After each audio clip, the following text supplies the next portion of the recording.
Good morning. Welcome to Bay Area UU Church.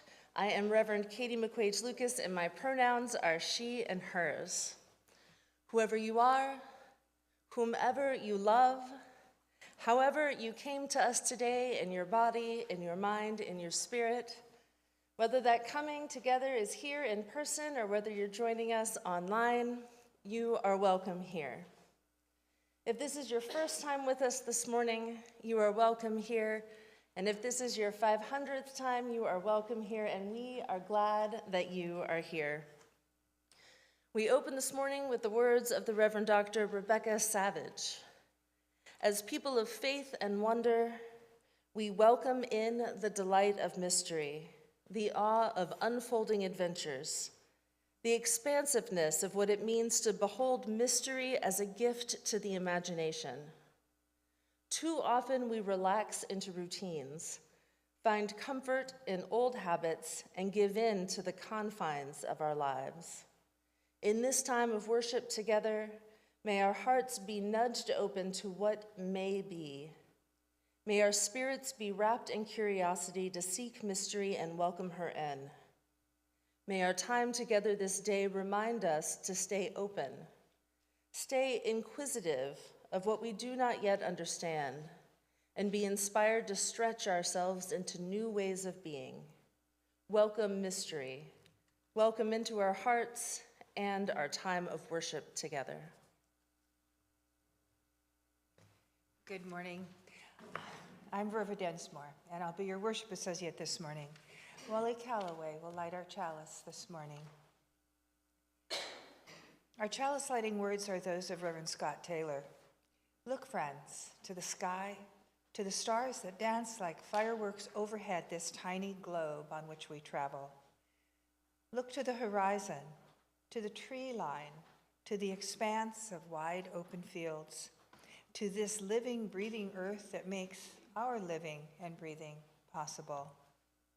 Look to the faces that surround you and notice what a wonder it is that we don't have to walk this world alone. All of it is a miracle. All of it deserves our awe. May this light we now kindle and this time we share illuminate the astonishing preciousness of it all. Our opening hymn, and please rise in spirit or in body, is hymn number 226, People Look East, verses 1 to 3.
Our covenant is a symbol of our faith. It binds us together as one people, and it is a reminder that our strength is in our shared hope for the world and in our common work, which is the creation of beloved community among ourselves and the world. Please join me now in saying our covenant. Love is the doctrine of this church. The quest of truth is its sacrament, and service is its prayer.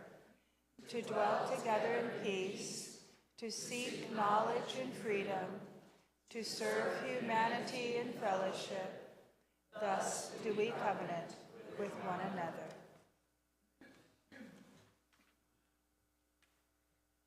Our responsive reading this morning is number 439 in your gray hymnal. The reading is by Sophia Lyon-Faz, who was a religious educator for the Unitarians at the turn of the century who revolutionized our religious education programs. 439. Join in with me on the italicized text. We gather in reverence before the wonder of life, the wonder of this moment, the wonder of being together, so close yet so apart, each hidden in our own secret chamber, each listening, each trying to speak, yet none fully understanding, none fully understood.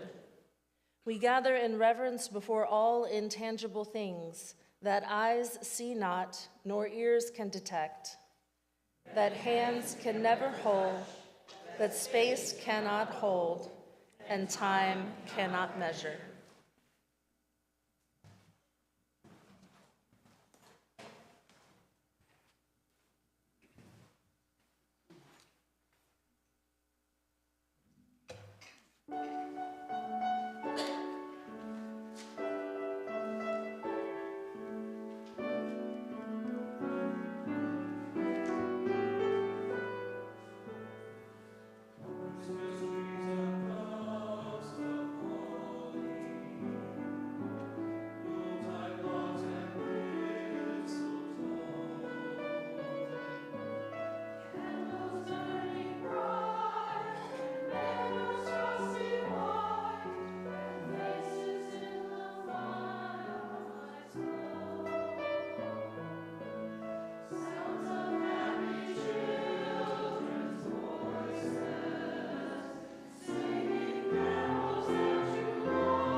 Good morning.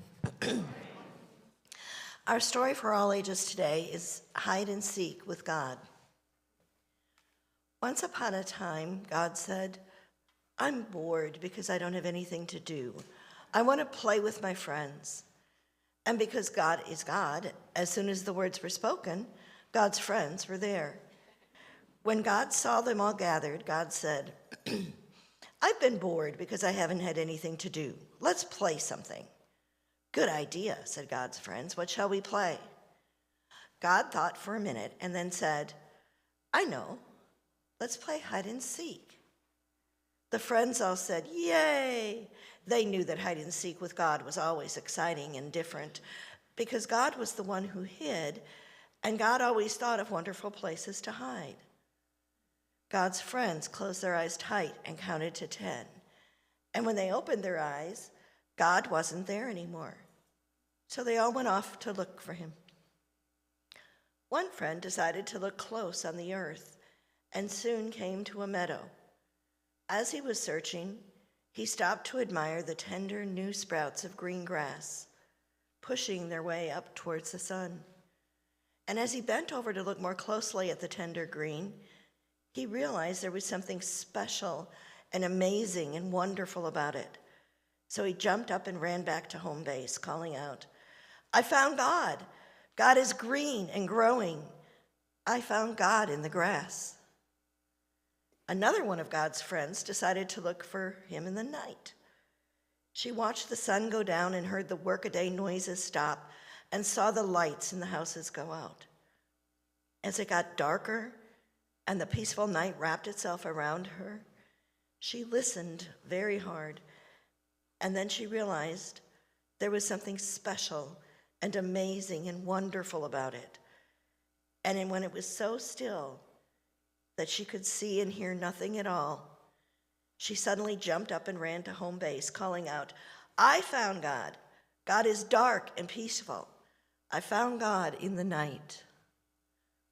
A third friend looked on the earth and felt the mystery of the grass growing towards the sun. He stayed and watched the night come on, and he felt the mystery of the darkness and the stars. He thought to himself, these mysteries are special and amazing and wonderful. But when he finally got home to home base, he said, I found wonderful mysteries, but I'm not sure if I want to call them God. And a fourth friend decided to look for God where people were. He joined a group of people going home from work and went with them into the store where they bought food. He went with them back out on the street as they started for their homes. And he was with them when someone came up and said, please, I'm very hungry. Could you share a little food with me? The people readily agreed. And as he watched them share, he realized there was something special and amazing and wonderful about those people. He turned and ran home, calling out, I found God. God is love and sharing. I found God in people who care for others. And finally, two more of God's friends, a boy and a girl, decided to look for God together. After a time, they came to a house and decided to look for God in the house. They saw a room, and they looked for God in the room. And in the room, they saw a mirror, and they looked for God in the mirror. And as they looked into the mirror, they realized there was something special and amazing and wonderful being reflected in it. They turned around and ran home, calling out, we found God. We found God in us. And at this, God appeared again and said, I had so much fun. Weren't those good hiding places? Some of you found me, others weren't sure, and others are still looking. And that's okay, because the most important thing is just to play the game. Let's do it again. I'm sure I can think of some other good hiding places. And they all called out, Ollie, ollie, oxen, free, free, free, and the game started all over again.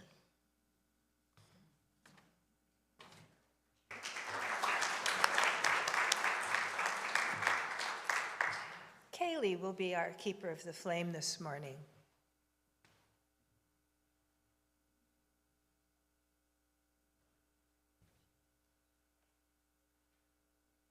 join me in saying, we pass this flame.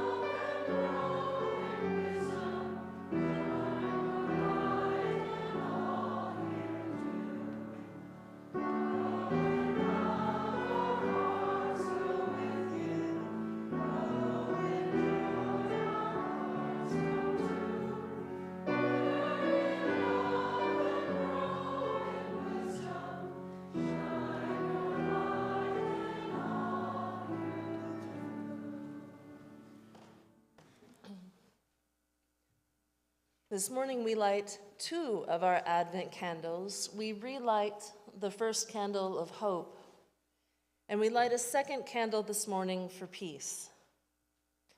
We light this candle for all who are suffering violence right now, those in places of war, those who suffer under violent states, violent regimes, and those who experience violence at home and in their everyday lives.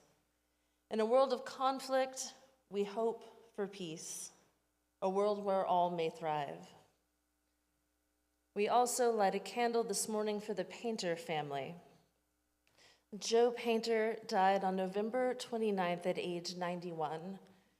He leaves behind his mourning family and his beloved Maureen. He will live on in memory, and we hold Maureen in our hearts this morning. Let us hold a moment of silence for her and for Joe.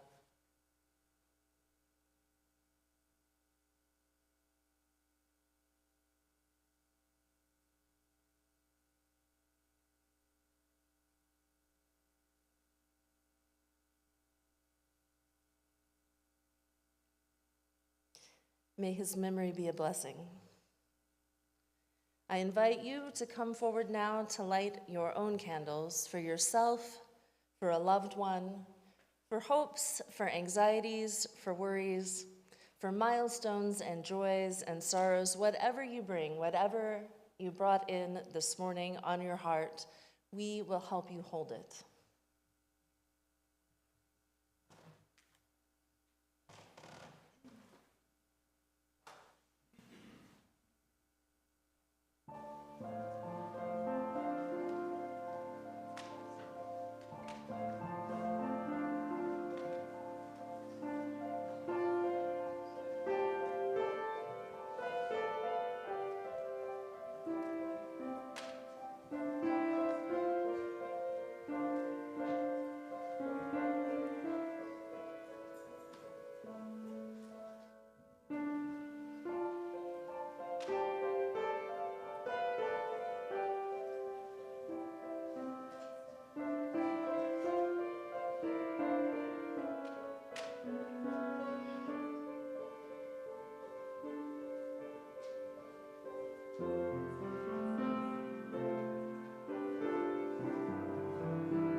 For all who are not with us this morning, for those who are traveling, for those who are at home, and those watching online, we hold your prayers, your joys, your sorrows as well. Please join with me in prayer. Spirit of life, infinite mystery, in whom we live, move, and have our being. From you all things emerge, and to you all things return in their time. We gather on this bright and beautiful morning, as we have gathered so many mornings, carrying, as always, the weight of our lives on our hearts and in our spirits, carrying the weights of anxieties, but also the uplift of joys, holding expanding curiosity, but also curling protective tenderness. We carry all of this with us. Amid the hustle and bustle of this time, help us to look into mystery with curiosity. Help us to hold ourselves and others with gentleness. Help us to nourish and nurture our tender hearts and the tender hearts of all those around us. Help us to remember this season is more than social obligation. It is connection. It is interdependence and community. Help us to move through this season with open hearts, open to sensing the wonder of the world around us and the love that underlies it all at the heart of life itself. Amen, and may it be so. Please remain seated for our meditation hymn, Calm Soul of All Things. It's number 88 in the gray hymnal.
Our reading this morning are the words of Marnie Harmony. It is titled, If We Do Not Venture Out. If on a starlit night, with the moon brightly shimmering, we stay inside and do not venture out, the evening universe remains a part of life we shall not know.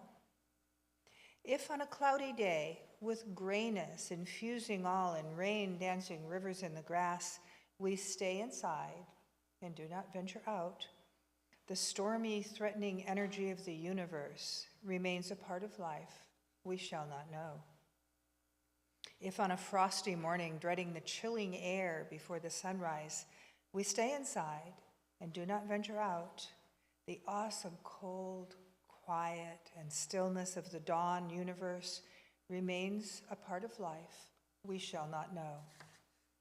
If throughout these grace-given days of ours, surrounded as we are by green life and brown death, hot pink joy and cold gray pain, and miracles, always miracles, if we stay inside ourselves and do not venture out, then the fullness of the universe shall be unknown to us, and our locked-up hearts shall never feel the rush of worship.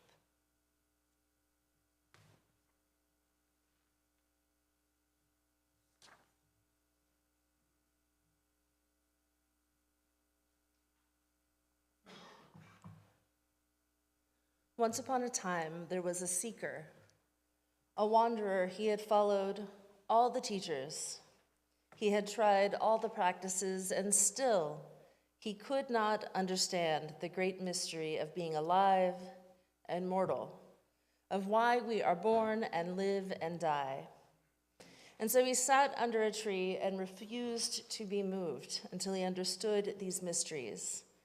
Through many trials and travails during the watches of the night, he struggled. And as the morning star rose, he found an answer. And it's not an answer that can be explained, not in words, although he tried. It is only one that can be experienced. Not all Buddhists celebrate Bodhi Day in December. Some Buddhists use a lunar calendar, and some celebrate Vesak Day instead in the summer. But for those who celebrate Bodhi Day, now is the time for incense and lights, for more intense prayer and meditation practices, in the hopes that we too might follow a great teacher and seek enlightenment. Tonight, Jews around the world will light one more candle as we're right in the middle of Hanukkah. The Jewish people will remember when all seemed broken and dark, and the miracle that allowed them to light their temple. The ancient people of Northern Europe lit bonfires as the old year died. They stayed up watching the night through, hoping and praying and pleading for the return of the sun, so that the days might lengthen again. And in Judea, the wise follow a star. We humans, we seek light in the darkness. There are not very many places left in the continental United States that are truly dark, not the kind of darkness our ancestors knew. It's easy for us in the 21st century to move through our lives disconnected from that ancient awareness. We simply turn on our lights when the sun goes down. We might notice darkness a little bit when it begins to creep up on us, especially in December when we've perhaps worked a bit late and we leave the office and it's already dark. This was especially hard when I lived in Boston and I would go to work in the dark and come home in the dark. And when I had an office without a window, I had to make a point. I could go days without seeing the sun. That's when we notice. But in our day-to-day lives, it's very difficult to find true darkness. When I was a small child, my grandmother lived in the backwoods of Louisiana, and it was dark enough there that I could see the Milky Way, though not when I was an older child. The lights did find us there. And so I thought I knew what darkness meant and what the stars meant. But out in West Texas is one of the few places left to us that offers true darkness. And there, as many of you have probably experienced, the night sky can be a revelation. To look up to the heavens and to sense, however dimly, how truly vast the universe is to know how truly small I am in the grand scheme of things, in the grand sweep of space and time. And I know that some people find that sensation unsettling or unpleasant.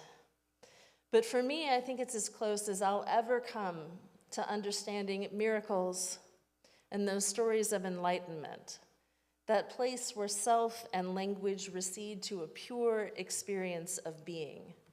I can think in my head that I understand the scope. I can think that I understand distances and light and size, but then there's this moment of really experiencing that knowledge. And it's an order of magnitude greater from reading it in a textbook. Brad Warner is a Zen monk and a punk rock musician, and he wrote a book called There Is No God and He Is Always With You. And in this book, he talks about his moment of enlightenment, and he was just walking to work. It was an ordinary day, a normal day, and he's crossing the bridge he crosses every day when something happens. What I had assumed was me, a guy named Brad Warner, who occupied a specific location, had a specific history, could do certain things and could not do other things, had a specific height, weight, and shoe size. This thing I called Brad Warner was, I saw, spread throughout the universe and all of time. This was God is God, will always be God. I can't deny the experience any more than I could deny I have a nose. It wasn't Brad Warner at all. And yet Brad Warner couldn't possibly exist except as part of it, nor could it, God, exist apart from Brad Warner, or apart from you, for that matter.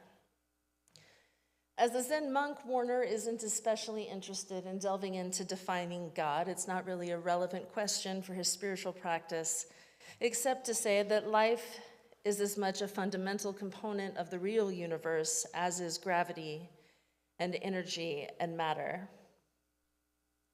And to bring a slightly different mystical perspective into the mix, some of you might be familiar with Barbara Ehrenreich, who was a sociologist and activist. And she wrote a book several years ago now called Living with a Wild God. And she tells the story of being a little girl one day and feeling as if the layers were being peeled away from the world around her. She wrote, "I was looking at a tree, and if anyone had asked, that's what I would have said I was doing. But the word tree was gone, along with all the notions of treeness that had accumulated in the dozen or so years since I had acquired language." And that book explores her adult exploration of that experience, because the experience haunts her, even as she lived a career and a life of rationalism and atheism. Her experience that day lingers with her so much that she writes about it decades later. There's a place beyond words, beyond rational knowledge, beyond the self, that we can grasp in glimpses if we are fortunate. And her study of neuroscience does not diminish Ehrenreich's experience for her, it only interprets it.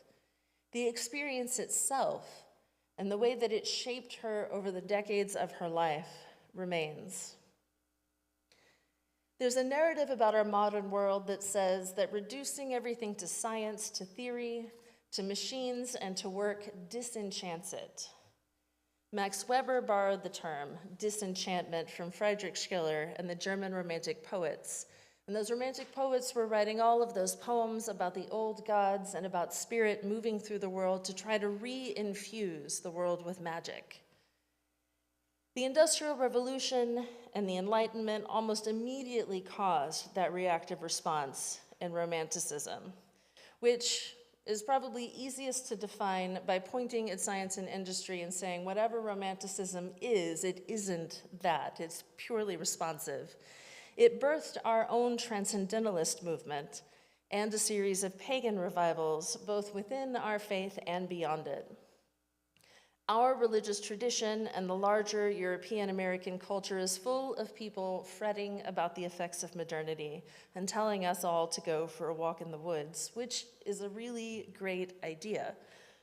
But I'm not sure that this is such a linear narrative or such a binary one. The romantic story is that cities were built and factories, and that we left the land and we left our kin ties to live in these cities and work in these factories. The narrative is that human beings built a world of clocks and machinery and left the ones of trees and spirits, and that we removed ourselves from the natural world.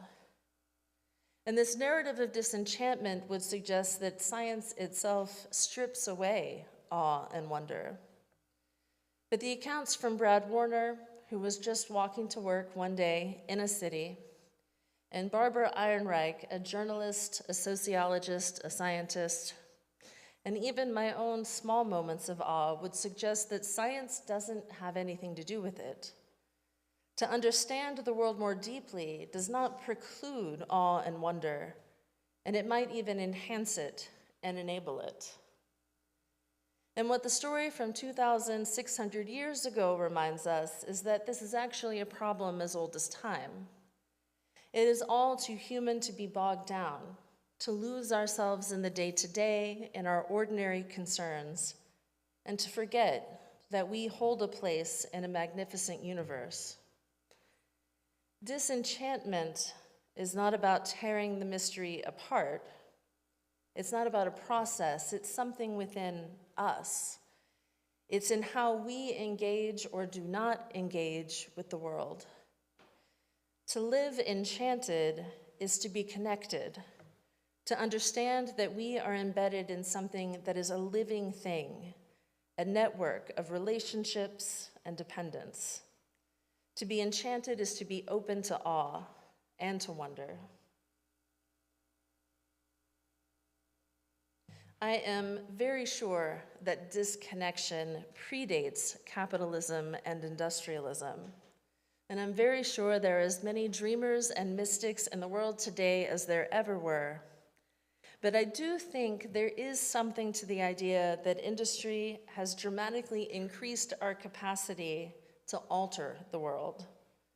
We drive cars, we ride trains, we live in temperature-controlled environments, we eat foods from faraway places, we make vaccines, we make new varieties of food to feed more people, and we tell ourselves stories about civilization and enlightenment.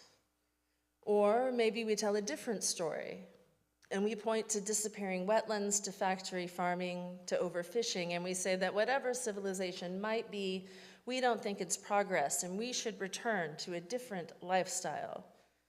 And either of these stories is an attempt at tidiness and order, to put the world into neat little boxes. Both have elements of truth, but neither contain the fullness of our lives. What the Romantics forget is that we as humans cannot separate ourselves from nature by definition. Beavers build dams, bees build hives, and humans do really a whole lot of things to shape the world around us. I am not separate from nature. It's just that I forget. I blithely go about my business, ignoring the rest of the world until something happens to shock me into remembrance. We human beings sleepwalk until we're forced to awaken. And so the world doesn't need me to put magic back in it. I need to see the magic that's already there. It's on me to remember to look up to the stars and to seek places where I can see the stars more clearly. All of these stories, all of these winter tales are myths. And a myth is a story that tells us something true. This isn't to say it's a true story, but that it tells us something deep and important about ourselves, about the world around us. There is a truth, it is a container for truth. In the early church and in some of the Greek philosophical traditions, stories are read on many different levels. So there is the literal story, the characters and the plot, and the this happened, this, and this. And there's allegory, the idea that as people are moving through the plot, the story is trying to tell us something else about us and the universe. There's the moral level about ethics and values and who we are. But the final level is a more complicated one, the fourth stage, the anagogical. And that's the idea that the underlying structure of the story is in itself a spiritual path, and that following it is a spiritual practice. And so historical truth, allegory and metaphor, the moral tale, and then the myth, the mythos, all wrapped up in each of these stories. And we can attempt as historians and as scholars to discern the timeline of the life of the Buddha. And we can try to discern the precise date when Christ might have been born. And as readers, we can follow the allegory of the Christian story in the Chronicles of Narnia. And we can discern moral lessons in fables. And stories are always sources of knowledge and wisdom in these ways. But they become sources of wonder when we follow the mystical journey, when we simply open ourselves to directly experience whatever kernel of mystery is carried in all the stories we've gathered. And they become sources of wonder when we encounter more stories that we will then apply and reapply in retrospect to experiences we've already had. We know how the earth turns. We know how it moves around the sun, and we know how stars are formed and how they die. We know quite a bit about how our ancestors lived and the customs and traditions they've handed down to us, to light candles and fires against the darkness. And the darkness has its place. It is where life gestates, beneath the soil or in an egg or in a womb. Darkness is where we rest and where we sleep and where we dream. But when the darkness goes on and on, when we reach the longest night, we are beginning to long for what comes next. And so even now, in the present day, we still light our candles. We light our Advent candles for hope and peace, for joy next week, and for love the week after that, for all the things we dream of in the darkness. We light the menorah in the hope that we will not lose who we are and that the divine still dwells with us.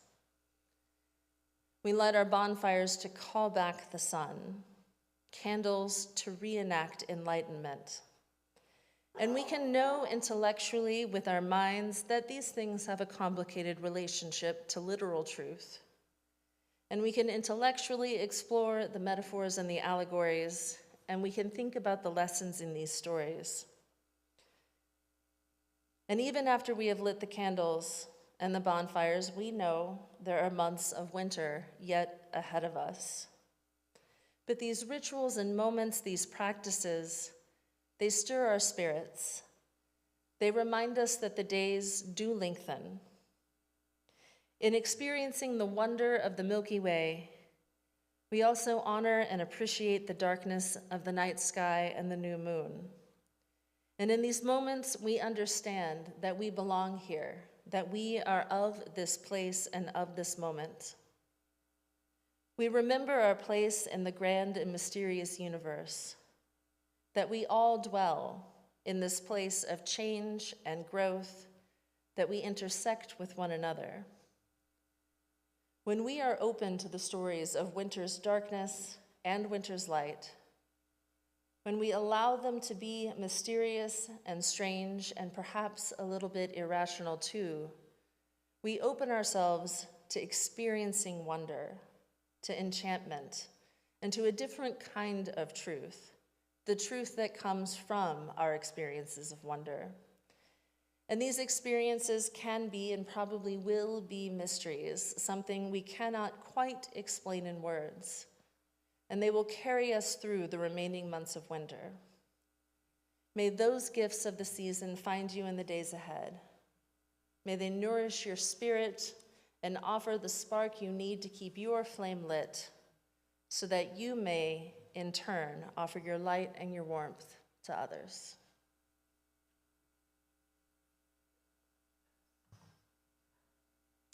One spark of light and warmth we offer week after week is our practice of gratitude and generosity. It is we, the people who support the work of this community and the work of this community in the larger community. So at this time, please give as generously as you are able.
Please join me in blessing the offering.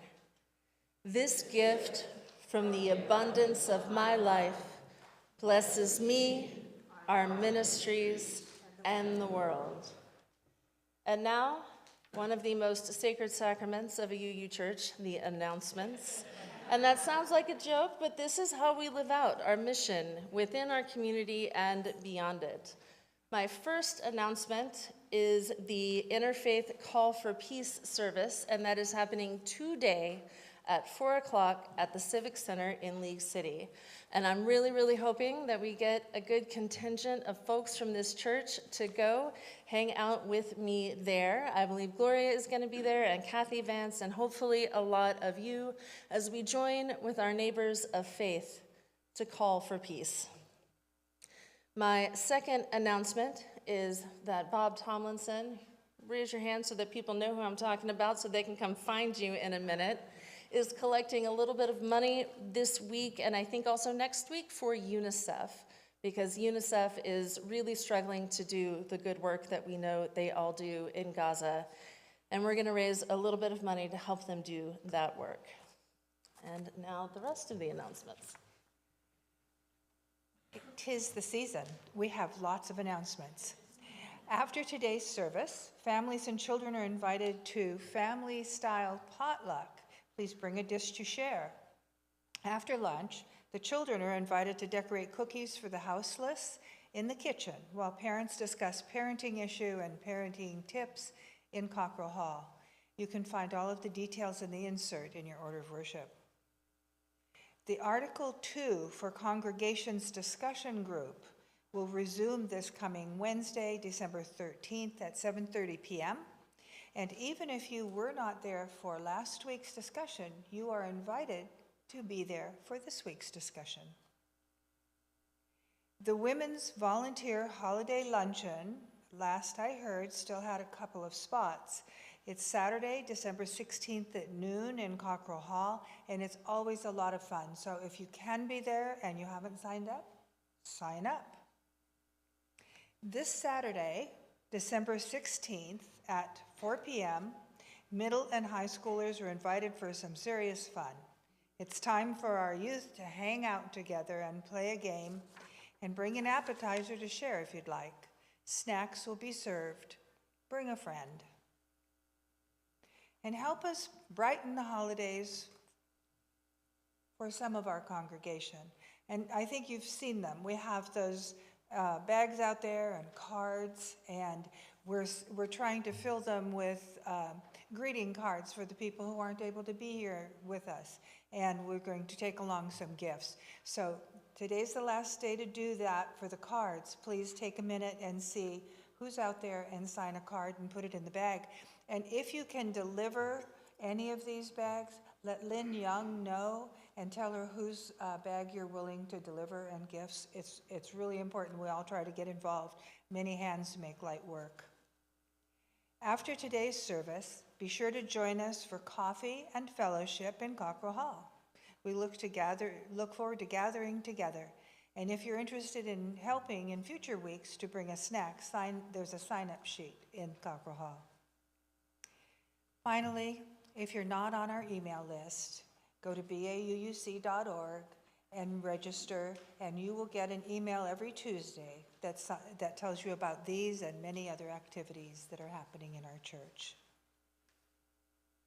Now, please stand in spirit or body for hymn number 295, Sing Out Praises for the Journey, verses 1 to 3.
Somewhere in here I have our benediction. There it is.